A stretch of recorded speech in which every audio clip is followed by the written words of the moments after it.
안녕하십니까. 언제나 소비자 편에서 방송하는 콘스탄트 김입니다. 이번 시간에는 지난 시간에 이어서 자녀나 손자녀를 증여하지 않고도 부자로 만들어주는 그 시간 되겠습니다. 2부가 되겠습니다. 자, 계속해서 알아보도록 하겠습니다. 자, 다음 문제는요. 자산이 너무 많을 경우 한 번에 더 많은 재산을 넘겨줘야만 상속세를 줄일 수 있는데 단지 14억 원만 증여한다고 해서 해결될 문제는 아닙니다. 자산이 100억 원, 200억 원, 200억 원 그 이상이 있는 경우에는 정말로 세 발의 피죠. 그렇다고 해서 더 많은 돈을 증여하게 된다면 증여세율 최고 50%를 감당해야 하니까 손자녀한테나 자녀한테 증여하기란 엄청나게 힘듭니다. 특히 손자녀한테 만약에 증여를 하게 된다면요. 세대세나 할증세까지 붙으니까 50%라면 30%까지 포함한다면 65%가 되고요. 미성년자인 경우에는 20억을 초과했을 때는 40%더 추가하니까 70%의 엄청난 세금을 피할 수가 없습니다. 그러니까 자녀나 손자녀한테 고율의 상속세율, 아니 증여세율 50%, 40%, 50%, 70%, 그 다음에 이러한 엄청난 세율을 물면서까지 증여할 수는 없는 것이 되겠습니다. 그 다음에 마지막 문제, 세 번째 문제는요. 재산을 증여하게 된다면 부모님의 재산권 손실로 뒷방 늙은이 신세, 이빨 빠진 호랑이 신세로 전락한다면 이것은 최악의 문제를 가져올 수가 있습니다. 최악의 증여 문제죠. 뭐냐면은 이렇게 재산권을 다 넘겨준다면요. 사람이 화장실 갈 때와 나올 때 다르지 않습니까? 그러니까 재산 받은 사람이 자녀들이 굉장히 처음엔 고마워하겠지만 시간이 지난다면 자녀들이요. 불효라고 하는 것을 저지를 수도 있겠죠. 불효가 아니고요. 재산 받게 된다 보면 재산이 늘어나고 사업을 하고요. 그다음에 뭐 안 하던 골프도 치고 유학도 가야 되고 그러니까 점점 소원해지는 것은 어쩔 수가 없는 사실이 아닐 수가 없습니다. 그러니까 증여하고도 재산권을 지키는 것이 가장 중요합니다. 태종 이방원은요. 그 자기가 살아생전에 양위를 했습니다. 3년 동안 죽지 않았거든요. 보통의 왕은 승하하면 그 다음에 왕위를 잇지 않습니까? 그런데 태종 이방원은 무려 3년 전에 양위를 했습니다. 하지만 그 군사권 있죠. 군권은 절대 양보하지 않았습니다. 그것은 자기가 끝까지 지키고 있었죠. 그것은 뭐냐면요. 뒷방 늙은이 신세로 전락되는 것을 방지하기 위해서 군권을 가지고 있는 거 아닙니까? 중국의 공산당도 마찬가지입니다. 그 보시는 바와 같이 뭐 그 예를 들어서 그 모택동 이후에 덩샤오핑 같은 경우 아주 작은 사람이지만 그 사람 주석 아닙니다. 국방위원회 위원장이었거든요. 하지만 군사권을 가지고 있다 보니까 끝까지 주석보다 훨씬 더 높은 힘을 엄청난 힘을 발휘했다는 것을 기억해 보실 필요가 있습니다. 따라서 이러한 여러 가지 문제점을 해결하기 위해서는요. 특단의 조치가 필요합니다. 바로 알짜배기 자산의 증여하고 현금을 빌려주는 것을 병행하는 것이 되겠습니다. 예를 들어서 서울의 아파트를 증여하거나 경영하고 있는 비상장 주식을 증여하고 현금을 빌려주는 것입니다. 그런데 이렇게 한다면 첫 번째는 가능하나 두 번째 자녀들한테 현금을 빌려주는 것은 불가능할 수도 있습니다. 왜냐하면 부모 자식 간에 돈을 빌려주는 것은 차용으로 인정하지 않고 증여로 간주하기 때문이죠. 따라서 다른 방법이 필요할 수가 있습니다. 그러므로 증여와 함께 아무런 제재 없이 돈을 빌려주는 방법이 필요합니다. 바로 콘스탄트 김의 NGP 플랜을 통해서 자녀 및 손자녀 법인에 가수금을 빌려주는 것이죠. 가수금을 사실상 100억 원, 1000억 원을 빌려줘도 관계가 없다는 것이 되겠습니다. 이렇게 한다면 증여는 물론이고 돈을 빌려줄 수도 있습니다. 그렇다면 예를 들어 보도록 하겠습니다. 만약 자녀나 아니면 손자녀가 좋겠죠. 손자녀 3명이 있다고 가정해 보도록 하겠습니다. 그리고 서울의 아파트를 증여한다고 했을 때 조건부 증여를 해보도록 하겠습니다. 그게 바로 콘스탄트 김의 수렴청정 증여가 되겠습니다. 왕을 앞에 놓고 어린 왕을 앞에 놓고 엄마인 대비가 발을 쳐놓고 뒤에서 섭정하는 것이죠.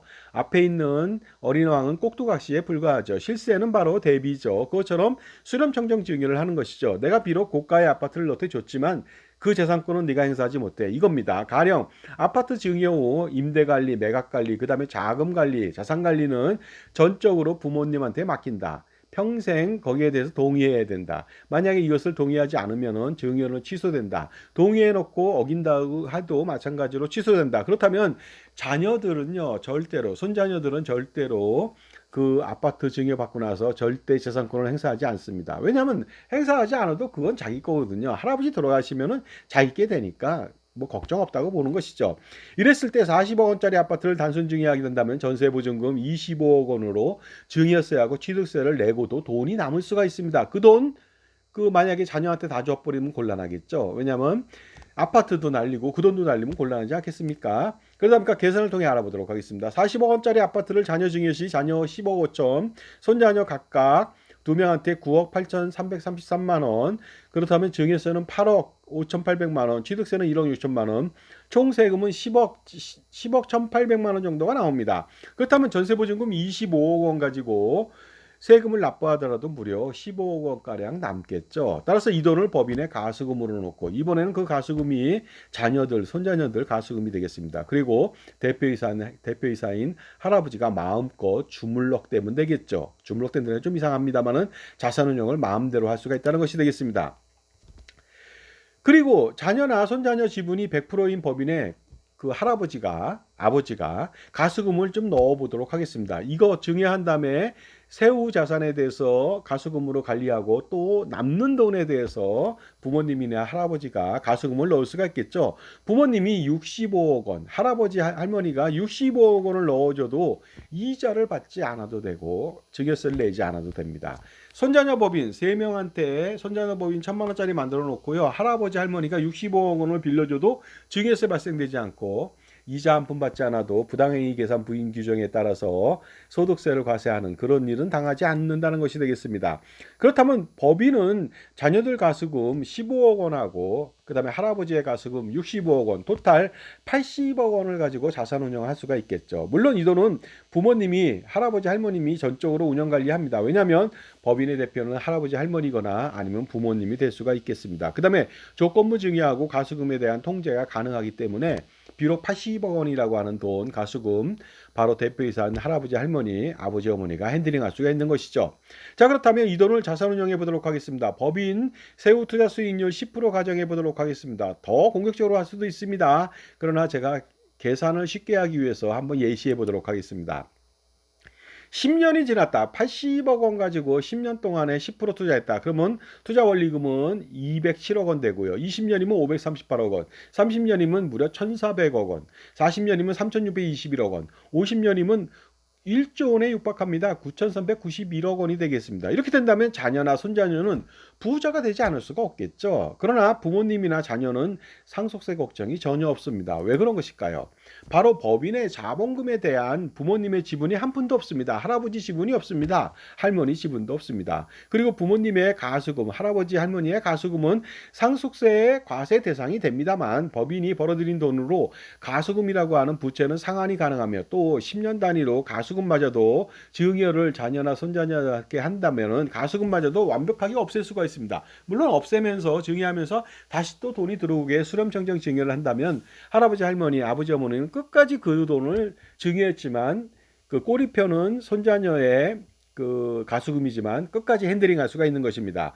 그러니까 할아버지는 돌아가실 때까지 상속세가 한 푼이 없는 것이죠. 돌아가시고 나서 자녀 또한 대표이사를 또 바톤 터치하겠죠. 자녀 또한 상속세가 한 푼도 없습니다.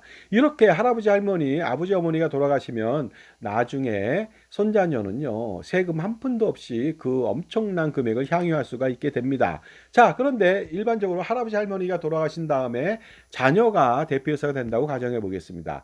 이랬을 때 법인의 자산 계속 운영해야 되겠죠. 60년 동안 투자 운영한다면 2조 4천억 원 이상이 되고요. 70년이면 6조, 80년이면 16조, 90년이면 43조 원, 100년이면 이게 얼마입니까? 그 110조 원 이상을 모을 수가 있습니다. 이 돈에 대한 자녀도 상속세는 없는 이유가 있죠. 왜냐하면 부모님의 자녀가 이제 부모님이 됐죠. 그 자본금이 하나도 자기 지분이 없기 때문에 그렇습니다. 모두 다 손자녀 지분이 되기 때문에 자본금 1,000만 원에 대한 지분은 손자녀 3명이니까 할아버지 아버지 대를 이어서 그 손자녀를 위해서 엄청난 자산운용 수익을 가져다 준 것이 되겠습니다. 그러니까 할아버지 할머니 아버지 어머니는 절대로 상속세가 없는 것이 되겠습니다. 이렇게 된다면 부모님은 증여를 하지만 추가로 별도 증여를 하지 않고도 자녀나 손자녀한테 돈을 빌려줄 수 있고요. 부모님과 자녀는 평생 상속세 걱정을 하지 않아도 되는 것이죠. 물론 법인에 대한 통제하는 운영권을 평생 가지기 때문에 평생 재산권을 행사하면서 거기서 벌어들인 과실이라고 하는 수익을 평생 쓸 수가 있습니다. 법인카드로 쓰고 급여로 쓰고 퇴직금으로 쓰고 기타 등등을 쓰면서요. 평생 재산권을 행사하면서 돈을 풍족하게 쓰고 상속세는 한 푼도 없는 전략. 이거 해피 플랜 아니겠습니까? 그런데 왜 이 방법을 쓰지 않는 것일까요? 당연히 콘스탄트 김의 NGP 플랜을 통해서 할아버지, 아버지, 손자녀 3대에 있는 100년 대계 자녀순환 플랜, 1000년 대계도 가능합니다. 3대가 아니라 30대도 가능하겠죠. 그래서 자산 관리가 필요합니다. 그래야만 최소 100년 아니면 1000년 동안의 투자와 절세, 세금 후산을 확실하게 펼쳐 제공해 드리니까 투자와 절세에 대해서 전혀 걱정하지 않아도 되겠죠. 특히 지금도 가렴주고 세상인데요. 이렇게 콘스탄트 김의 NGP 플랜을 실행한다면요. 향후에 어떠한 극악무도한 엄청난 나쁜 정권이 들어서더라도 지금보다 더 많은 가렴지구를 행행하더라도 절대로 안전하다. 반드시 안전하다. 이런 말씀을 드리고 싶습니다. 돈을 버는 것도 중요하지만요. 돈을 불리고 지키는 것이 더 중요합니다. 따라서 할아버지, 아버지, 손자녀 3대 아니면 증손자녀, 고손자녀 5대, 6대, 7대, 100년, 200년, 300년 자녀순환 플랜 반드시 해보시기 바랍니다. 투자와 절세를 두 마리의 토끼를 바로 지금 할아버지 때에서 확실하게 잡아보시기 바랍니다. 그것이 바로 콘스탄트 김, 그것이 해답이 될 수가 있습니다. 콘스탄트 김의 NGP 플랜을 실행시킨다면요. 수십억 원, 수백억 원이 아닙니다. 수천억 원, 수조 원이 될 수 있습니다. 미래 가치니까요. 그 이상을 절세할 수가 있습니다. 그러므로 지금 바로 콘스탄트 김의 NGP 플랜을요 실행하도록 컨설팅을 받아보시기 바랍니다. 그렇게 해서 최고의 절세 전문가라고 자부하는 저 절세 아티스트 콘스탄트 김의 텍스 스토리를 한번 들어보시기 바랍니다. 2025년도 을사년 자산가라면 투자는 물론이고요. 절세까지 할아버지 아버지 손자녀까지 있는 3대 4대 5대 자녀순환 플랜을 정말로 100년 1000년 동안 한번 해볼 필요가 있겠죠. 콘스탄트 김의 NGP 플랜 반드시 해보셔왔고요. 그 성공을 기대해 보시기 바랍니다. 자, 자산관리 100년, 1000년은 간단합니다. 자산을 지키고 불리면 되겠습니다. 대를 이어서 투자를 잘하는 것이 중요합니다. 그러니까 섣부른 얼치기 전문가들은요, 바로 다음 때까지 상속세를 줄이고자 노력하는데 저는 그것이 아니고 3대, 4대, 5대 평생 대를 이어서 세금을 줄이는 전략을 제가 구상해 드리겠습니다. 그래서요, 반드시 이렇게 엄청난 가름주고 세상에서 세금을 피할 수 있는 방법은 콘스탄트 김의 NGP 플랜밖에 없습니다. NGP 플랜을 통해서 종소세, 그 상속세, 증여세, 아니면 그 기타 뭐 건강보험료까지 모든 것을 다 확실하게 절세할 수 있고요. 그 다음에 모든 처리 비용들을 생활비 등을 다 비용 처리할 수 있는 그런 장점이 있겠습니다. 자본금 1000만 원짜리 가족투자법인 손자녀법인을 설립해서 운영하면 되겠습니다. 그 다음에 모든 돈들을 증여하고 증여된 돈을 다시 회수해서 수렴청정 증여하고 그 다음에 가수금을 할아버지 아버지 가수금을 넣고 운영한다면 효과적이 되겠습니다. 자산가라면 엄청난 고민 이렇게 NGP 플랜 한 방으로 해결할 수가 있거든요. 그러니 반드시 을사년에 2025년도에 반드시 콘스탄트 김의 NGP 플랜 실행시켜 보시기 바랍니다. 한 달 동안 제가 무료 상담해 드린다고 말씀드렸습니다. 그러니까 이 기회를 놓치지 마시기 바랍니다. NGP 플랜 반드시 무료 상담 받으시기 바랍니다. 010-5473-9327 콘스탄트 김이거든요. 지금 전화 주신다면 처음부터 끝까지 제가 만족시켜 드릴 수가 있는데요. 무료 컨설팅 이후에 실행하게 된다면 대부분 실행하게 되겠습니다만은요. 법인 설립과 운영 전반적인 거 다 지원해 드리고요. 포트폴리오, 자산 관리, 그다음에 세무 관리, 조세 관리 저희 전문가 그룹이 있습니다. 제가 중심이 돼서 지원해 드리고 특히 절세 전략, 그다음에 포트폴리오 구성을 통한 수익률 관리 이것을 모조리 다 제가 중심이 있어서 지원해 드리겠습니다. 그러니까 편안하게 100년 대계, 1000년 대계를 한번 꿈꿔보시기 바랍니다. 정말로 편안해집니다. 지금 바로 전화 주시기 바랍니다. 감사합니다.